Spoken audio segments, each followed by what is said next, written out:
much. Okay. Hi, we are really happy that we met today. Unfortunately, I am not Petra, so you will be basically stuck with me and Davor. I'm Marijana. I'm also part of this Migrant Talent Garden project, and as you know, this is our second workshop.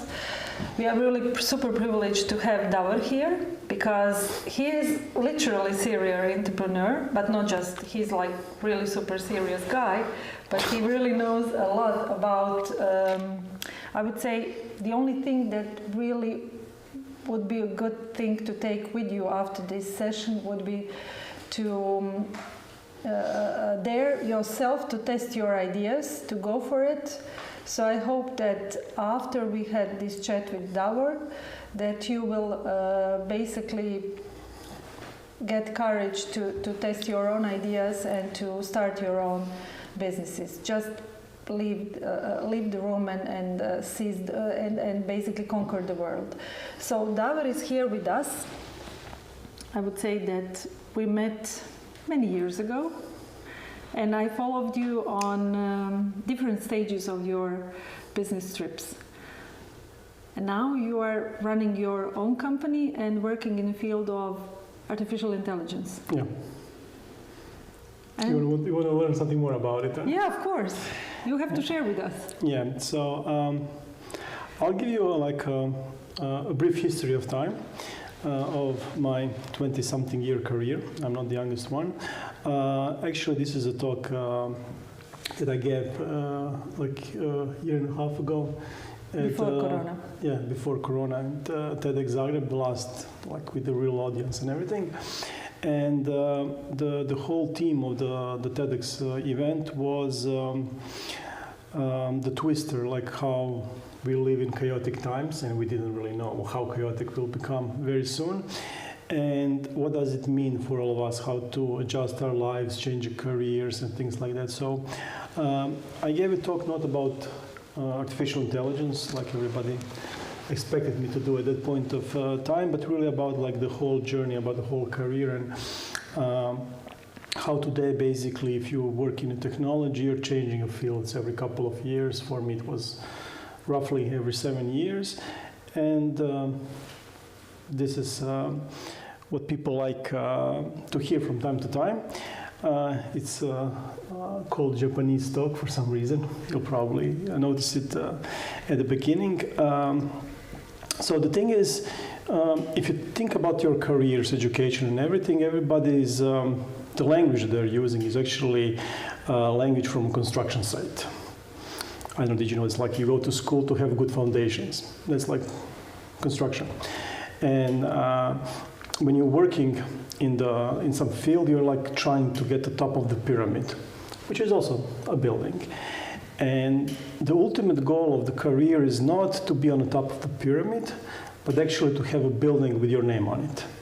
Without the building, it doesn't count. I mean, really? That's like the ultimate. Okay. That's like the ultimate thing. So you have to have something with your name on it. So if you're thinking, for example, about Bill Gates, he's like in the news recently. Yeah.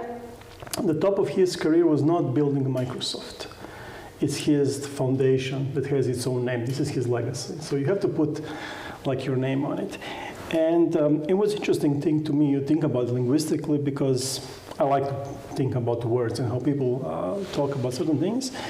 And the question was, why are we using it? And my understanding, at least for now, is that people are using this kind of language because they want to leave some legacy. They want to leave something behind, and buildings, construction is actually the way to do it.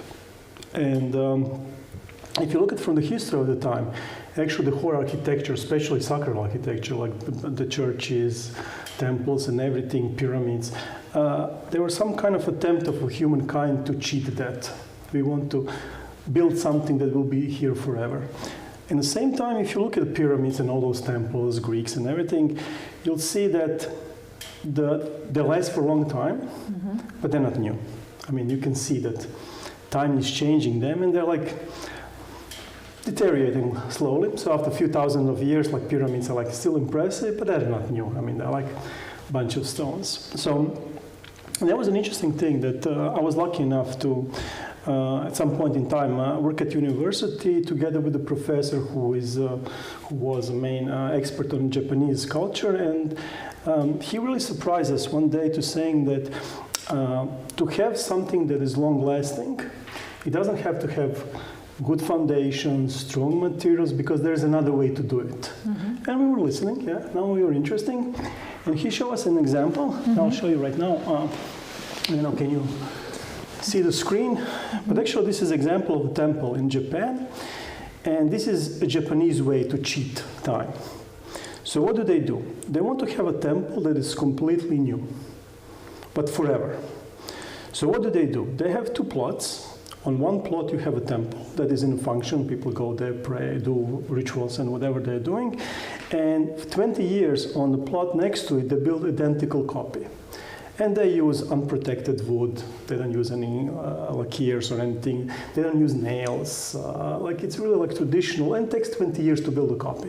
When the copy gets built, they demolish the original one, the old one, the N-1. Then the new version takes the function, this thing gets demolished, the new copy gets built, and they're doing this for like hundreds of years right now. And if you go into this temple, and you can see like which one is old and which one will about to be demolished, it's a new one. So what his point was that to build something that is long-lasting, especially in civilization where people are coming and leaving and we are just like temporary here, you don't need good foundations, you don't need strong materials, you need a system, you need something that will be organizational, continuous. They call it like cultural continuation. This is what they do in Japan, and they make a big point out of it, that this is non-stop continuation of their culture. And this was actually a very interesting idea, and when I thought more a little bit about it, I actually realized that because the times are changing so fast right now, actually we are going through the same process in our life, not just in the generations. So basically what we do, especially we people in technology, we also have these kind of temples. You live in one copy, do your work, but in the same time you are demolishing and then building another one, because this one will not last forever. And it started with the IT. I'm from the IT, so we're doing this for 20 years now, but I can see that this pace of change is so fast now that no one can escape. So it also affects other industries? Everybody. I mean, if you use electricity and computers, you're most likely to be affected. And the pace has changed so big that approximately every 7 years, you have like one big technological shift that affects everything. So what I'm going to show you here, and that was for the lecture at that time, basically in some mid-90s, late 90s, internet came. And internet at that point actually meant mail. We got opportunity and a means to communicate with people far away with almost no delay. And that was like fantastic. We couldn't believe it. And the first wave of this internet was really about people having email. And the biggest thing that actually happened was the digital music.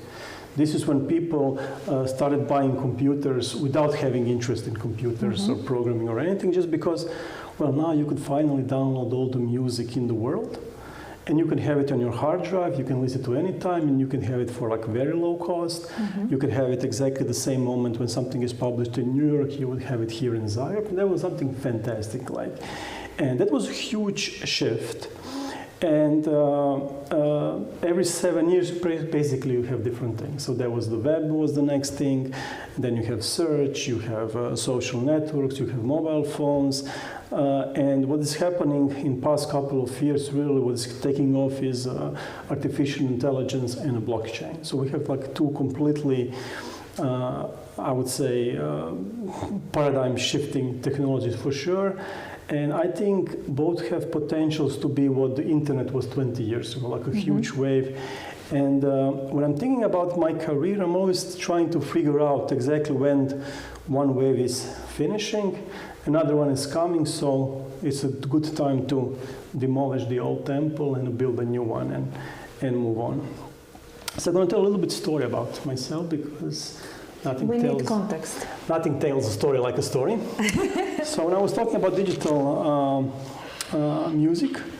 Actually, after I graduated, that was my first company. There was a startup, and we built something called AMP. AMP was audio music player. Very imaginative name. And actually, a colleague of mine at university built the first version as his graduation thesis. My graduation thesis was on cryptography, and we, like after graduating, we said, like, yeah, let's build a company. Let's use the cryptography and music, and let's build things out of it. And what happens, happens.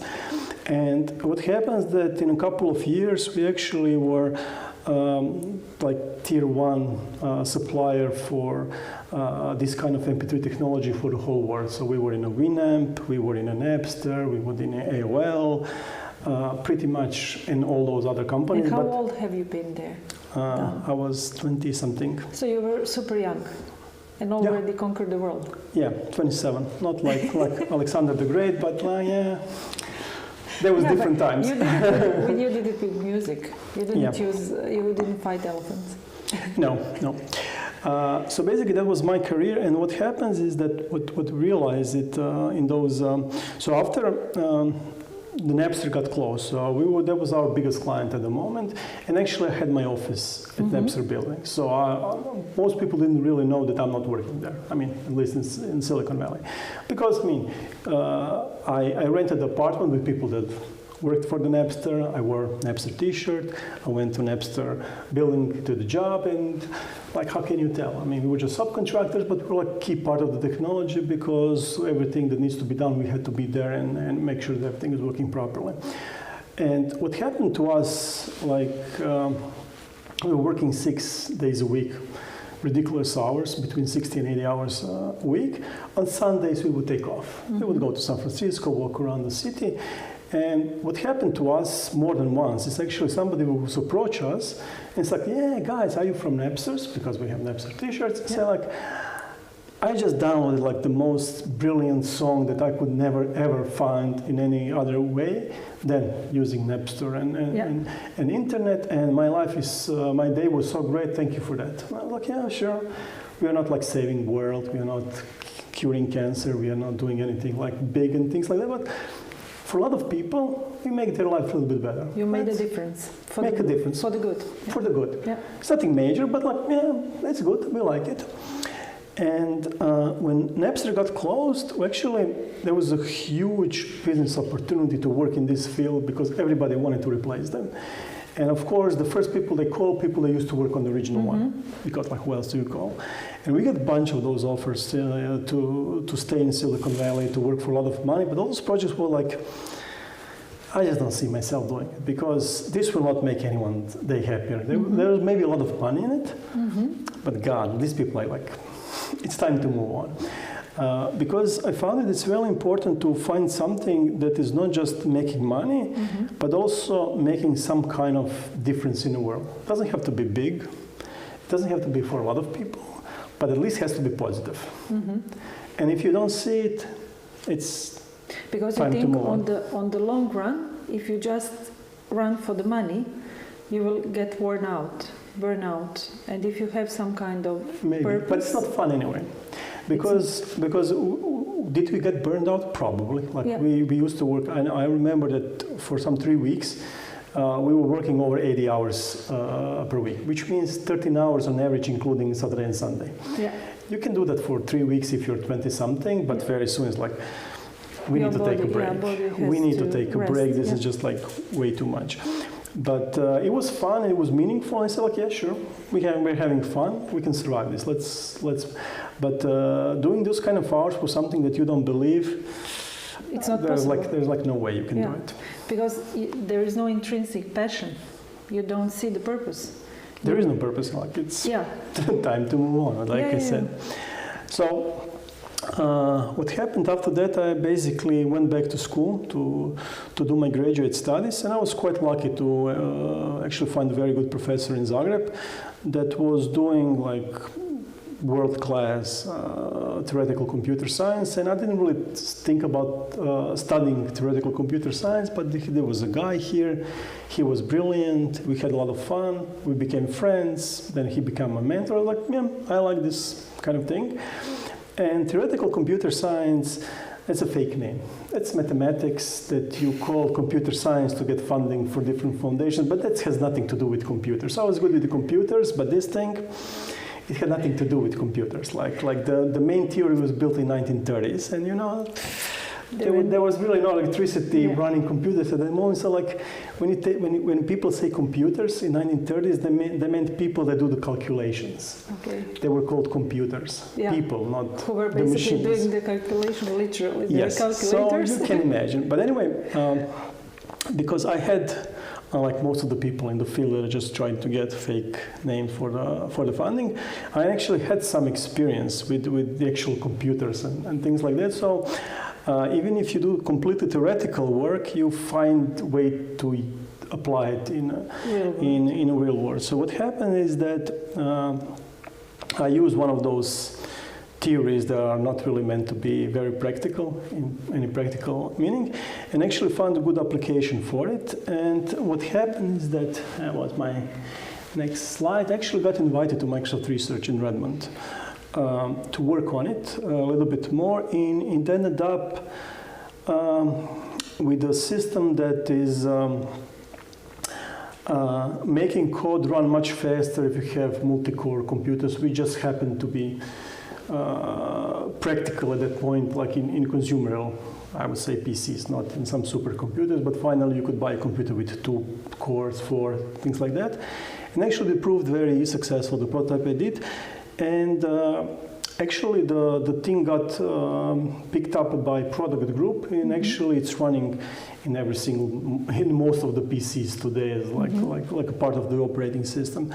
So that was quite successful, and I actually got offered to stay there and work. But what I figured out that actually doing this kind of work, which is like completely like deep down theoretical, is not really, again, fulfilling me. It's good money, it's a very respectable place to work, but like nobody would approach you on the street and say you made a difference to their lives. Nobody will approach you in Microsoft Research and tell you that, let alone on the street, because it's just like you're becoming highly specialized and good in one small field, niche, and everybody is in a way benefiting, but both like people building weapons and people building good stuff. Like you're just like doing something better for everybody, and then like whatever happens.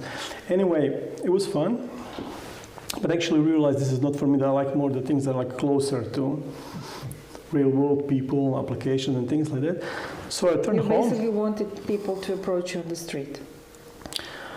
Maybe. Okay. Maybe. Okay. Not maybe anymore, I'm crossing the line. I'm just drawing conclusions. Sorry. Maybe. It's a valid point. But what happens next is I was still at university, but I pretty much figured out that I want to do something else. And what happened is that social networks came. And with social networks, it came social gaming. And I'm really not that much of a gamer. But what I found very intriguing is to see those kind of casual games which are really used to facilitate human interaction. So the point of the game, like farm, was not to kill somebody, be better, or something that like you have your farm and somebody else has a farm and you go there, you help them, they help you. It's all digital and completely meaningless, but this is the way to at least virtually help somebody and feel good about it, and you get some kind of interaction. And it was quite exciting, and also it was exciting how fast they're growing. So I remember it took like some number of years to get in an App Store from 0 to 1 million users. To those games, social games at the beginning, like Friends for Sale, it took like a month to go from 0 to 1 million. That was unprecedented. No one had seen such a growth rate ever before, and like something was going on there, and we wanted to be part of it, at least me.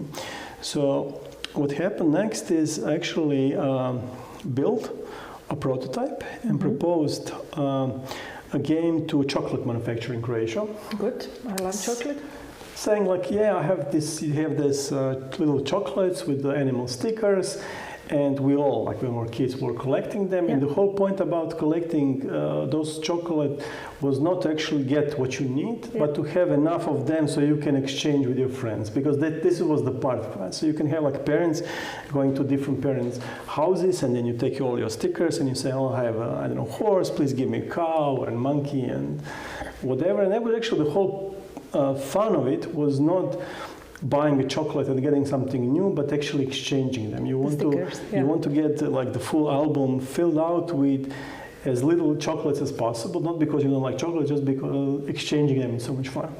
So like I said, this is an interesting concept. Let's move it to the internet, and we built that game.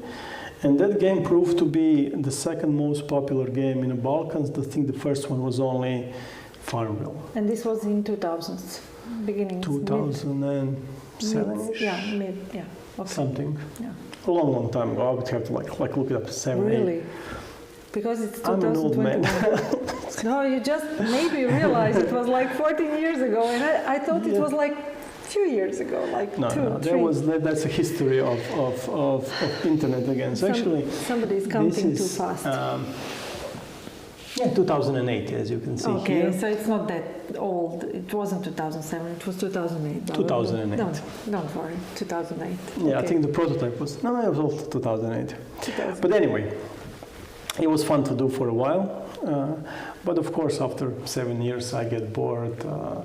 And I'll tell a little bit story about it a little bit later. But it was time again to move on. And actually, I moved on to the next big thing that I think is happening right now, and this is artificial intelligence. And I'm relatively successful in doing all these things, giving talks, lecturing. This is me giving a lecture for Croatian government and things like that about the future of artificial intelligence and so on and so forth. And it's in a way funny, because if you look at my career, I'm electrical engineer by training, like hardware stuff, but my first job was software, music, digital music, which I didn't really know anything about it until I started doing it. The second thing was really mathematics, if you're asked about it. We call it theoretical computer science, but there's nothing about computers over there. Okay. It's just theory.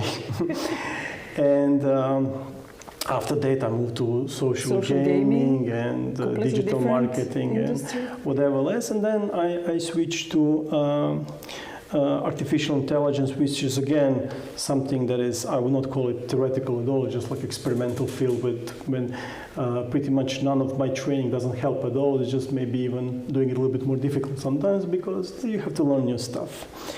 And it's very different. It's not really logical consequence. No, it's more like things are coming, and how things are coming, I'm switching back and forth. Waiting for the wave and basically changing. Yeah, it's like a surfing thing. Yeah. So a couple of interesting things. It's, for example, one question that I get often, like how can you become like a respectable expert from one field to another? And it's not really that easy, but that's not even that difficult. So the knowledge was never more accessible. Like you can today live anywhere in the world and you can get the best education if you have patience and determination to do it. So when I wanted to start learning about artificial intelligence, machine learning, all this stuff, I was like, okay, knowledge is there, not just books and papers. Like, you want to get the best possible lectures? They're on Stanford. You can download them. They're on YouTube. You have all the slides. You have all the exercise. You have their exams. You can do like the complete copy of that experience that you would get at Stanford and pay a lot of money if you could get it in from home. Yeah, in your living room, in your bedroom. In your living room. There's only one problem. There's like no way you can do it in your living room. Like nobody has that kind of self-discipline in this chaotic life to sit and spend some fixed amount of time every week or day and to actually finish it. So I don't know, I tried a couple of Coursera courses before. I always fail, not because I'm not interested, just because there's always something urgent and kids and wife and friends and something, and I never just do it. And I think that this is the problem with most of the people. So I have a trick that is not really that original, and the trick is if you don't know something, the best way to learn it is by teaching it. So what do I do? And there's a quote, appropriate one. Could not be said better. So if you don't know something, teach it. How do I do it? So I actually started a course about machine learning and AI, complete copy of the Stanford. And I said, look, there's a Stanford course. I don't know what they're doing over there, but I'm going to learn. And I'm going to teach whoever wants to go with me. But there are some rules. It's a fixed time, it's a fixed location, it's every Wednesday, every Thursday from 5 to 8. There's a commitment, and you have to be there. One day I'm going to give you a lecture. In terms, I'm just going to play back the YouTube and I'm going to explain everything that is not clear. And the next day we're going to do exercise. We're going to take the exercise from their exercises and we're just going to do it. I'm going to help you out if you come. And of course I don't know what I'm doing, but I have this commitment on Wednesday and on Thursday.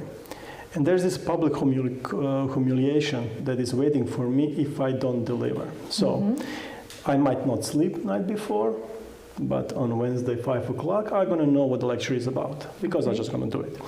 On Thursday, I might not sleep on Wednesday, but on Thursday, I'm going to know how to implement that thing, because like, what else can you do with 20 people? Yeah, they're expecting you to show them the So exercises. what happened is 20-something, 30, whatever, people enrolled, 10 people completed the course.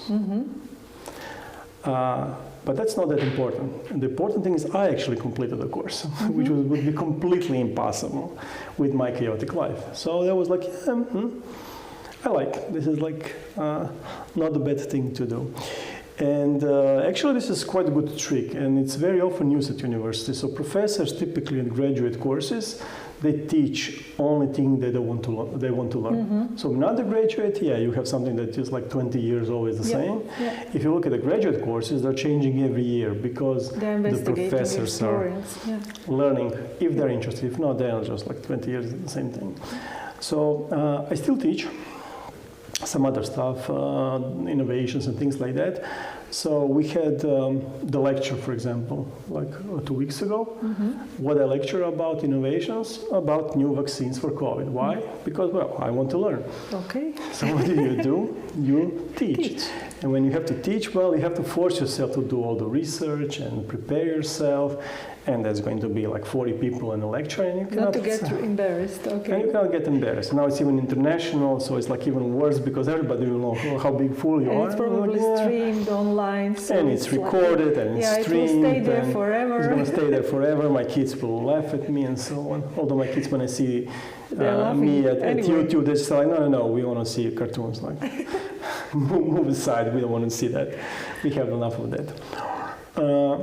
So anyway, that's one of the big tricks to actually start, because you need to invest about a year on your life, focused learning to actually become good enough so you can know something. Now, if you are deciding to learn something that there are no expertise in today, in 1 year you're probably going to be on top of the world, because there's just no competition.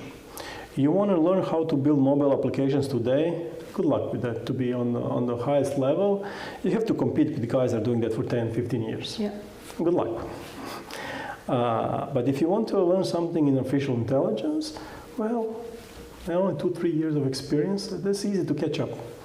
Much easier. And there's going to be something tomorrow and day after tomorrow. There's always something coming up.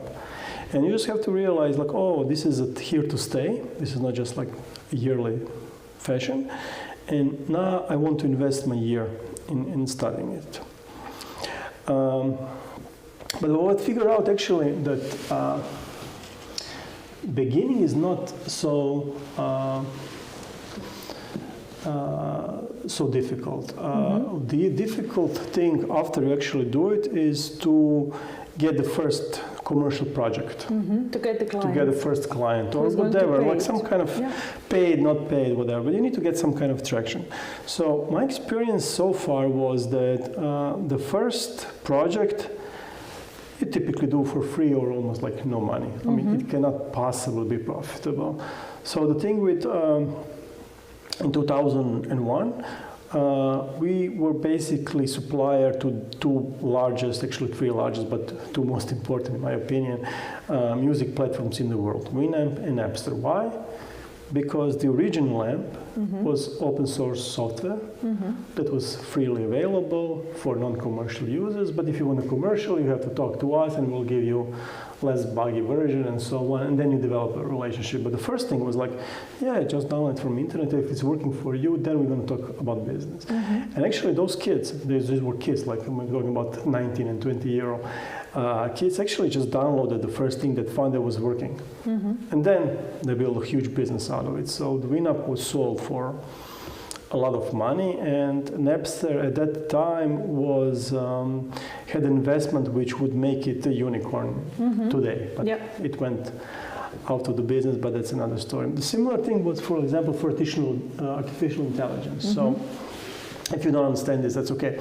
So basically what we built as a proof of concept and a joke in the same time. So you know that with artificial intelligence you can understand the text and people are doing all those serious stuff. So what we did, completely something non-serious. So we downloaded all the special kind of poetry that we have here in Balkans, which is called Cajke. It's kind of like music that you play in like bars, and you drink too much, you dance on a table, and lyrics is, let me put it, everything is about love, betrayal, it's entertaining, jealousy, to say the least. Anyway, again.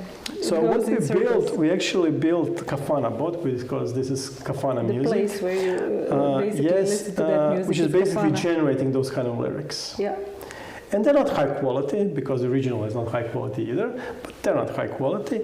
But they could fool you. From time to time, you can actually get something that makes some kind of a sense. And we build a small website, you put a title, and it just finish the lyrics, and you can send it to your friends as a greeting card, birthday or whatever. Actually, the thing exploded, of course. And explained in such a way that actually ended up in the media. Because there was like interesting thing. Okay, artificial intelligence, robots are coming after us. Yeah, boring. But you have something that is generating this kind of trashy music. Now we want to write about this. This is fun. And it's a local. And basically that was the starting point for us to get the invitation to have meetings with clients. And then we built the business on top of it. But the first project was like completely ridiculous. So you were basically testing the idea in the public. Yeah. Completely open and not expecting anybody. We were having fun at most. Okay, good. That's important. So was like, you remember, you have to have fun. Yeah, you have to have fun, because that thing was like, it's not just the lyrics, the whole design of that website. It was just like, it was so trashy that everybody loved doing it because it was so ridiculous. Yeah. And it was fun. And it was fun to do for everybody. And everybody's like, And it was so much fun that we wanted to have some kind of reward with it. So we actually made up a reward for it and gave it to ourselves. So it's like, when you're having fun, you just don't care. Like we had this golden corn for the best corny music. And like, it was just like, people were really having fun by doing it. But building it actually made all the difference, because while everybody was trying to sell something and didn't have any references to show any kind of success, we actually built something that everybody knew about because it was just ridiculous. And it's always a good strategy. So you proved the concept of your idea publicly, and it was easily accessible, and I think the magical thing about Kafana board is that everybody could go to that web page and write down whatever the initial words, and there was like 3 or 4 verses already there, and in most of the cases it made sense because it was similar. Some kind of sense. Yeah, but if you are drunk and it's 2 a.m., everything makes sense. So it has the proper, I would say, words, and it was so powerful that everybody could do it, and it was I would say you had a physical evidence that your idea worked in a way. In a way. Yeah. But we're having fun. That was what we remember about it. So it made clients wonder, what could you do for real, not just for fun? Yeah, because you have to demonstrate that you are you have technical capabilities and you can deliver whatever it is. So actually delivering even something ridiculous is much better than delivering nothing, what most people are doing at the same time. So if something is new, you need to tinker something, you need to like deliver something, and you need to make it public, you need to like embarrass yourself. Yeah. Because without it, it just doesn't work. None of those things would ever happen if they were not public for free and open, because then the internet picks up, especially if you really don't care about being serious and you can have fun with yourself. People have sense for humor and they will appreciate those kind of things, because that was obviously bad and we didn't care. Actually, we enjoyed it so much. But it was a good joke. Yeah. That proved that you knew AI. Or something. Well, you knew, because at that moment nobody else was able to do that, to take all the lyrics that are publicly available and create something using artificial intelligence that is similar to something that you get when people you are trying to do like serious good music, and we just like try to do something as terrible as possible. Yeah, garbage in, garbage out. That was our motto. But you proved you can do it. Yeah, we could do it.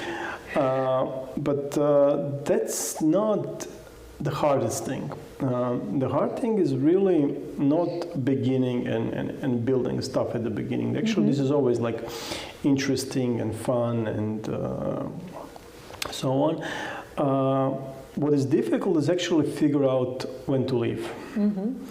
And that proved a couple of times for me. Actually, you really have to, once you start something, everything just goes by inertia. But by inertia, you stay. And to actually change the course, you need to, it's not about acceleration, it's much, much easier than stopping and changing direction, because it's really something that you have to do consciously. And what happened is, I'll give you a couple of examples.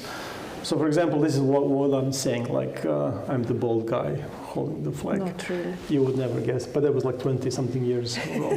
So you didn't 20 years ago. So there was no hair even then? Yeah, the hairstyle is like a constant. So basically you're on top of the world. You're doing what you love, you're really well paid. And you're in your 20s. You're in your 20s, nothing is a problem. You travel around the world, you do all these exciting things. One day you're in Silicon Valley, then you go to Europe to visit Nokia in Helsinki, and then you come back again to sunny California because like it's so cold over there. So your life is like very, very exciting at the moment. And exactly what happened to us is that after the Snapter was closed, I just couldn't see some short term, at least, because I'm not talking about what could happen in 10 years or something. But at that point of time, there was really nothing interesting going on. This concept that people will just freely download music and somehow will get artists get compensated, like what is today like a normal thing with the streaming services.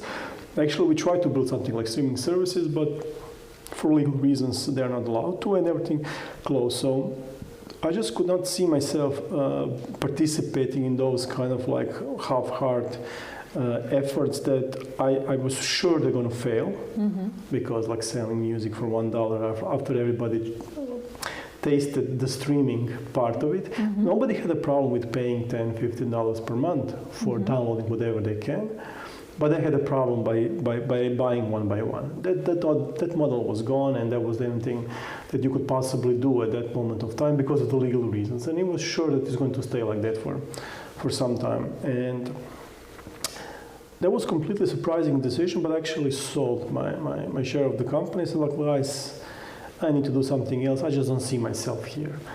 And it's not money, because money is coming in, but not because of the team. I mean, we have 20-something people, engineers working on stuff here in Zagreb and selling it all around the world. It's fun, but I just like, I don't enjoy myself. And that was time for me to actually leave. Similar but completely different thing happened with the Microsoft. It's because I was the first Croatian that actually got this kind of opportunity to go directly to Microsoft Research from Zagreb. So if you had a PhD at Stanford, then you could go, of course, to Microsoft Research to do your internships and all that. But actually, I was the first one that ever got the invitation from Zagreb to do like a PhD internship in Microsoft Research. That's like you get paid as like senior people over there because they want to keep you, and I get offer for the job to stay because whatever you do, it's really doing. And I just couldn't see myself doing it because it's so detached from the real life. It's just like not for me. So I was like, no, thank you. I really appreciate it. That was a very cool experience, but I'm gonna do something else. Similar but completely different thing happened with the social media. So what happened is that game after game, application after application, so on and so on. So basically the team started to grow, and basically it was at that point of time, some 2014, 15, when that was happening, it was the most awarded digital agency in Croatia. If you had to build any kind of digital solution, we were the craziest, first best, choice, yeah. so on and so forth. Not the only one, but focused on this market for sure. And life is comfortable. Like you have 20-something people, you go to work, you really don't work that much anymore. You're not that much operational because there are a lot of clients, a lot of people, everything is moving on. But what I figured out, it's actually I'm very good in technology and I'm very good in operationally building something at the beginning. But with the size, you have to have, you're becoming like a human resource manager. You have to constantly negotiate with clients. You're doing all kind of stuff that you don't really enjoy doing it. In the same time, what is happening that the company is suffering because you're not the perfect choice. So, and basically, when I start thinking about the companies these days, I actually see every company as my child. And my point and purpose as a parent is not to be with that child all his life and her life and telling him or her what to do, but actually like how to build it so it becomes independent person, and then like, now go to the world and do your stuff because I want to do something that is my stuff and that is more enjoyable than babysitting you. Because you're becoming a babysitter for a grown-up person. So I started looking for a new owner, and actually I was managed to find in a classical offline agency that was the most rewarded in Croatia and all that, and part of a big group agency. Like this is like a perfect marriage. Like you're really good in this, we're really good in this. We also like to do like high quality stuff. This would be a good marriage, please. Take it off and become independent person, and that was a perfect choice, not just for me personally, but for the company because it became developing itself in completely new direction because the opportunities that you get within the large system are completely different than what you can get in the small free company. Market, so, being just a small company. So it was a good thing to do, but it's important to realize that it's not about your ego. It's not about building a company. Your company is not you. And naming your company after yourself is not the healthiest choice. It's the same thing with the children. Like if you call your son your name Junior, there's going to be some emotional issues down the road. It tells a lot. I'm pretty sure. So it's like not what you want to do. If you want to build something that is independent and self-sufficient, and it's actually a measure of success if you can detach from your company and both are successful afterwards. And this is, I think, a good way of measuring success in a company, just like building it to the point where neither you can develop as a person, neither the company can develop as a company anymore. Now it's a good time to find better choices. And it's once you realize that, it's like your kid you are successful as a parent when your kid is independent person that conquers the world, not when you are doing it. Yeah, for him. For him or her. Yeah. So at least that was my experience. Another thing is that I actually realized that so all this happened pretty much by accident. So that was not grand strategy. No, you didn't have grand strategy into. No, I don't believe in strategy even these days. Let alone when I was in 20s. No strategy. So basically, all those things just happened to me. But what I realized is that, in a way, I was quite lucky with my upbringing, and I'm privileged in more than just one way. And one of the ways I'm privileged, I really was very fortunate to go one of the best high schools in Croatia. It's a mathematical gymnasium, whatever the official name right now is. And after that, electrical engineering faculty here in Zagreb, which is also like excellent and so on. And all of my colleagues are very successful people. I mean, just a question like who is more or less, but they're like all today very successful people. And then we meet for graduation, anniversaries, and things like that, and so on and so forth. And we talk about business, and everybody is successful. They run large companies. They do a lot of. They have a lot of degrees in different research areas, and so on. And when we talk, they all of them get really surprised when they hear they actually do a lot of operational work, like programming and things like that. They feel like they're like at the beginning level of like things like intern and then maybe some junior and senior and so on. And I explained to them that because I'm changing my fields every couple of years, I actually become an intern every now and then I become a junior, and then a senior, and so on and so forth. And I'm doing this much faster than anybody else because after doing it for a couple of times, I'm like the best intern ever. It's not my first time. Okay, so we'll write you a letter of yeah, I'm the best junior ever because like I used to be like very senior somewhere else. And I got that very quickly through all that thing, but that's not even the main benefit of this whole process. The main benefit is that you actually in that process get much younger because you finally put yourself into position of you when you were 20 and you relive all those experiences again. But faster, faster, unfortunately. Yeah. But you become again. Very close to what you really like the most in the technology. That's like the actual technology. It's not like you are managing a huge organization. Some people very down beneath are doing some technology. From time to time you do actual technology, and then when things get built up, then of course you become human resource manager, and then you move on. But actually, this process is actually making you much younger. And I relate to younger people much easier because every now and then I just go. You have the same problems as they do. I become them from time to time, just a little bit older and slower. You're trying to find the solution. You have deadlines. You have a project to meet, and it's something that usually interns do. Yeah, from now and people get surprised when they hear that because like they feel that the ultimate success in a field is when you're on top of the pyramid, which means there's a lot of people underneath you, and because there are a lot of people underneath you, that your value is much higher because your value is whoever is underneath you. But that's not the way to enjoy your life, in my experience, because more people you have underneath you, you become more worried, and you don't really have that much control because what you directly affect is only a couple of people beneath you. Yeah. Even if you are like intern or you're somebody on the top, but you actually have a lot more fun if you're doing like the whole journey through the whole spectrum of position, and then exchange it, move it later on. Good, interesting.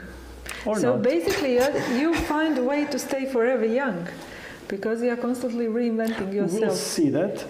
I think that the temple will be probably longer lasting than me. But definitely, because or maybe not, because they claim that we will live above 150 and we will have to decide to switch off and whatever they are saying that we will have to do really pretty soon.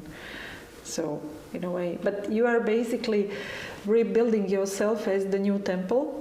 constantly and leaving the old temple behind, and then you do the same, I would say, the tradition, the same ceremonies, whatever it was, and then you are basically just changing the bowl, the structure, the building you are residing in, and moving to a new one, and in a way rejuvenating yourself, because you encounter young people, the fresh one with the passion, with the idea. But not just that, you need to have a fresh mind to learn new stuff, because if you come from this theoretical computer science into this experimental one, I mean, there are not many people that can do the switch just because it's completely new mindset. And you have to say, like, okay, we learned something, let's leave it on the side for the now, let's learn new stuff. And then once you learn this new stuff, then you say, you know what, I know some things that these guys just don't see, and we know it like from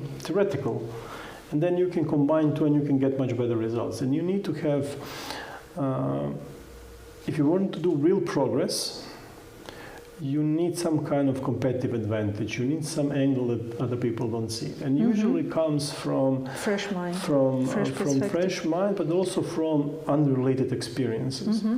So actually, studying random stuff just because they interest you is very useful way to spend your time. Much better than trying to like stare in a screen and try to figure out the problem that's just too hard, because you just don't have everything that you need right now to understand. It's much better to like do something completely irrelevant and then come back when the time is right. It's like the old Zen proverb: when you are busy, take an hour break. When you are super busy, take 2-hour breaks.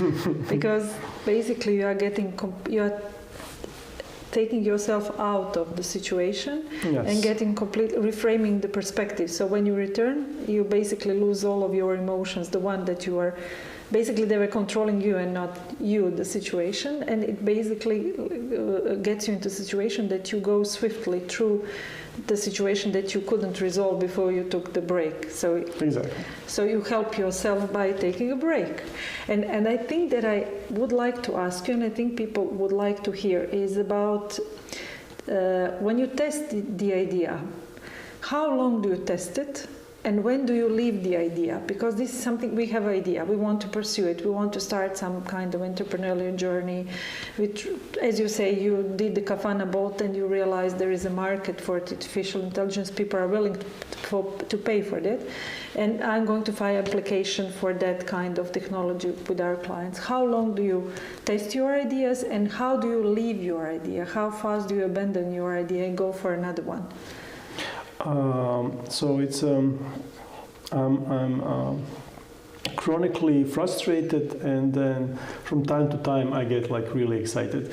So I know from experience that whatever I think will work will not. Okay. Because my experience taught me that. But you still try. Whatever you think is good, it's probably not. Okay. It's just a starting point to actually figure out a good solution. You know when you see it. And if you don't see it immediately, it's not. Okay. Because you didn't work hard enough. And hard stuff is never the first thing that comes to your mind.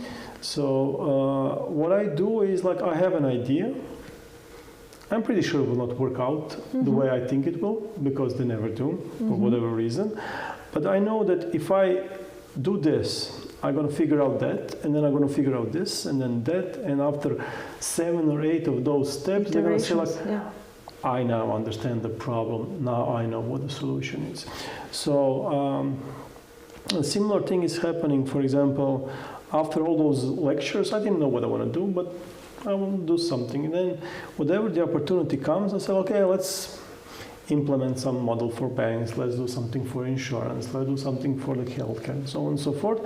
And by doing this, and especially if you're doing it because in a different environments, you actually start to notice things that nobody else is seeing. You see correlations that then you realize, okay, if I do this and this and that, maybe that we should patent, and then we have a new technology. But this will never happen like I have the idea. No, the difficult stuff and the real thing to implement is never what you think when you start the journey.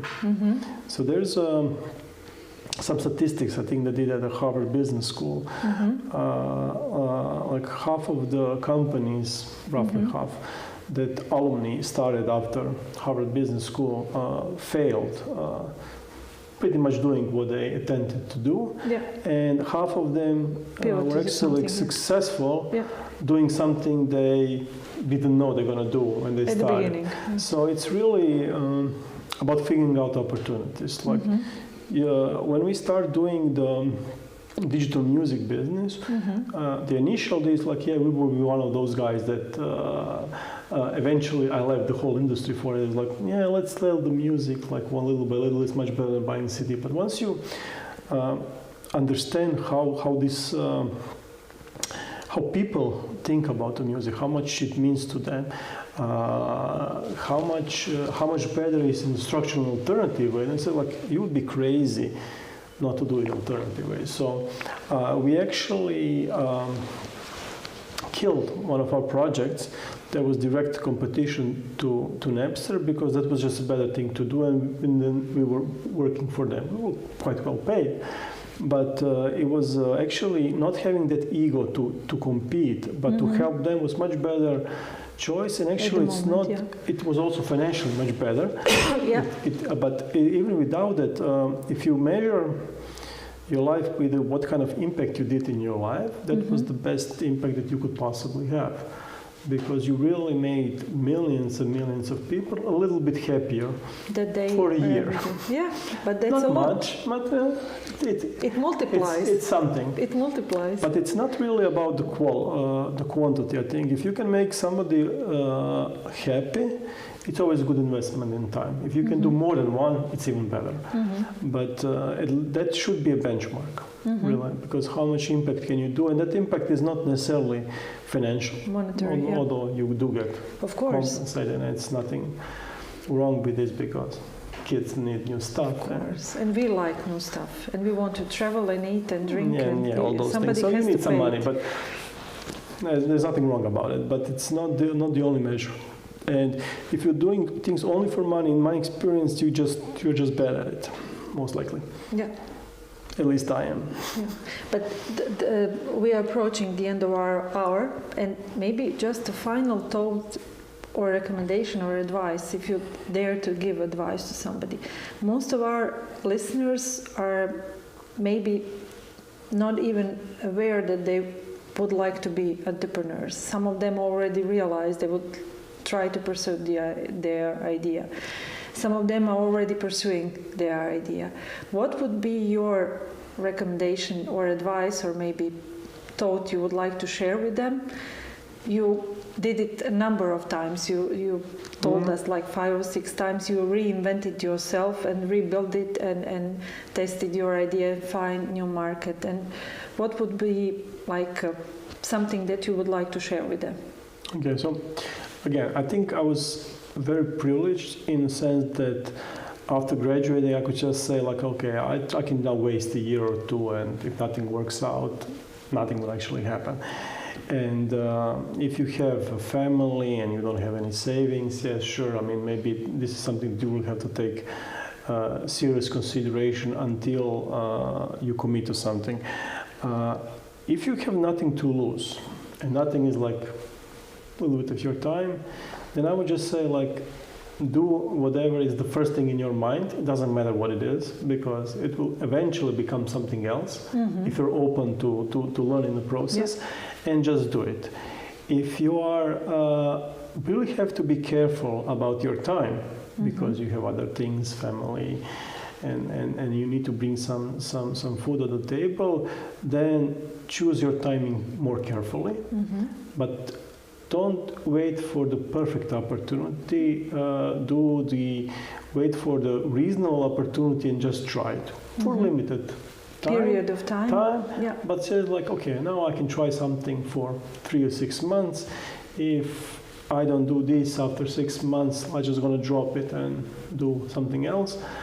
And sometimes it's amazing how much progress you can make if you have a deadline that you give yourself. So I would just say, don't overthink.